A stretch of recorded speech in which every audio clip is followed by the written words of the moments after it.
గోంగూర అంటే నచ్చని వాళ్ళు ఎవరైనా ఉంటారండి. నాకు తెలిసి ఎవరు ఉండరేమో. Welcome to my channel Mouni Raju simple home recipes అండి. ఏంటి గోంగూర అంటుంది చికెన్ చూపిస్తుంది అనుకుంటున్నారా? అదేనండి, ఈరోజు స్పెషల్ వచ్చేసి గోంగూర చికెన్ అండి. ఎంత టేస్టీగా ఉంటుందంటే చాలా అంటే చాలా బాగుంటుందండి. ఒకసారి ట్రై చేయండి. ముందుగా అయితే ప్రాసెస్లోకి వెళ్దాం. ముందుగా అయితే ఒక ప్యాన్ పెట్టుకొని 4 టేబుల్ స్పూన్ ఆయిల్ అయితే వేసుకోవాలండి. నాన్ వెజ్కి ఆయిల్ కొంచెం ఎక్కువగానే పడుతుంది. సో 4 టేబుల్ స్పూన్ ఆయిల్ వేసుకున్నాక ఆయిల్ వేడెక్కాక హోల్ గరం మసాలా దినుసులు కూడా వేసుకొని మంచిగా వేయించుకొని చిటపటలాడించుకోవాలి. ఈ విధంగా మసాలా దినుసులు వేగాక సన్నగా తరుక్కున్న ఆనియన్స్, అలాగే ఒక 4, 5 పచ్చిమిర్చి కూడా వేసుకోండి. గోంగూరలో పచ్చిమిర్చి చాలా మంచి టేస్ట్ ఇస్తుందండి. సో గోంగూర పులుపు ఉంటుంది కాబట్టి కొంచెం పచ్చిమిర్చి ఎక్కువగానే వేసుకోండి. అప్పుడు ఫ్లేవర్ బాగుంటుంది, అలాగే టేస్ట్ కూడా చాలా బాగుంటుంది. ఈ విధంగా ఆనియన్స్ ఫ్రై అయ్యాక 1 టేబుల్ స్పూన్ పసుపు, అలాగే కొంచెం కరివేపాకు వేసుకొని మంచిగా ఒకసారి కలుపుకొని ఆనియన్స్ బ్రౌన్ కలర్ వచ్చే వరకు వేయించుకోండి. ఈ విధంగా ఆనియన్స్ మంచి కలర్ వచ్చాక దీంట్లో ఫ్రెష్గా ప్రిపేర్ చేసుకున్న అల్లం వెల్లుల్లి పేస్ట్ కూడా 1 స్పూన్ వేసుకొని మంచిగా అల్లం వెల్లుల్లి పేస్ట్ పచ్చివాసన పోయేంతసేపు ఆయిల్లో మంచిగా వేయించుకోవాలి.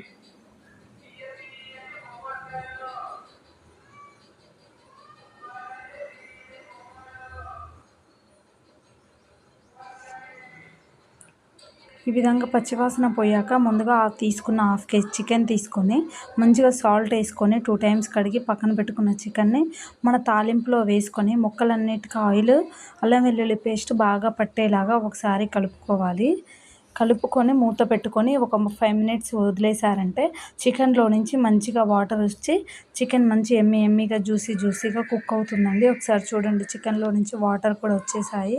ఈ వాటర్ అంతా పోయి ఆయిల్ పైకి తేలే వరకు మూత పెడుతూ మీడియం ఫ్లేమ్ పైన మధ్య మధ్యలో కలుపుతూ ఉడికించుకోవాలండి. మీరు అలాగే మూత పెట్టి వదిలేసారంటే అడుగు మాడుతుందండి, అసలు కర్రీ టేస్టే మారిపోతుంది. సో మధ్యలో కలుపుకుంటూ ఉడికించుకోండి. చికెన్ ఈ విధంగా 60% ఉడికాక మనం ముందుగా కడిగి శుభ్రం చేసి పెట్టుకున్న గోంగూరను కూడా ఇందులో వేసుకొని క్యాప్ పెట్టుకొని ఒక 5 మినిట్స్ ఉడికించుకోవాలండి. మీకు ఈ విధంగా అయితే గోంగూర పచ్చివాసన వస్తుంది బాగోదు అనుకున్న వాళ్ళు వేరొక ప్యాన్ పెట్టుకొని 2 టేబుల్ స్పూన్ ఆయిల్ కూడా వేసుకొని ఆయిల్లో కూడా వేయించుకొని గోంగూర పేస్ట్ లాగా చేసుకొని కూడా వేసుకోవచ్చు. మా ఇంట్లో వాళ్ళు గోంగూర ఎలా ఉన్నా తింటారు కాబట్టి నేను ఈ విధంగా ఆకులాగా వేసానండి.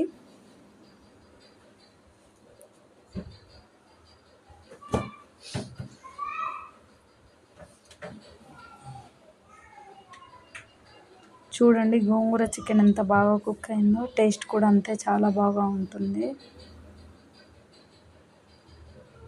సో ఈ విధంగా ఆయిల్ పైకి వచ్చేదాకా మంచిగా వేయించుకోవాలండి గోంగూర చికెన్ని. ఈ విధంగా కుక్ అయ్యాక 1 టేబుల్ స్పూన్ కారం,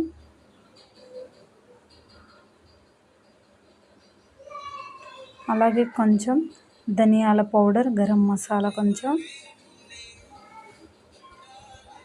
కొంచెం చికెన్ మసాలా కూడా వేసుకుంటున్నామండి.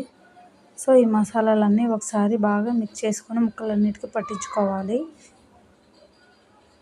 కారం మాత్రం చెక్ చేస్తూ వేసుకుంటూ ఉండండి, ఎందుకంటే గోంగూర వేసాం కాబట్టి చాలా పుల్లగా ఉంటుంది కూర. సో మీరు కారం ఎంత కావాలంటే అంత వేసుకుంటూ ఉండండి చెక్ చేసుకొని. సో అలాగే కొంచెం వాటర్ అయితే వేసుకుంటున్నా అండి.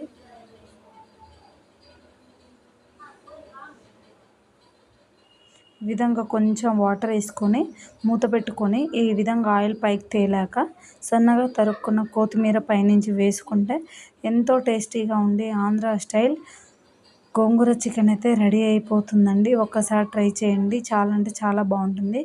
ఇంకా మరిన్ని వీడియోస్ కోసం మన ఛానల్ని అయితే సబ్స్క్రైబ్ చేసుకోండి. థ్యాంక్ యూ ఫర్ వాచింగ్ అండి. Please support.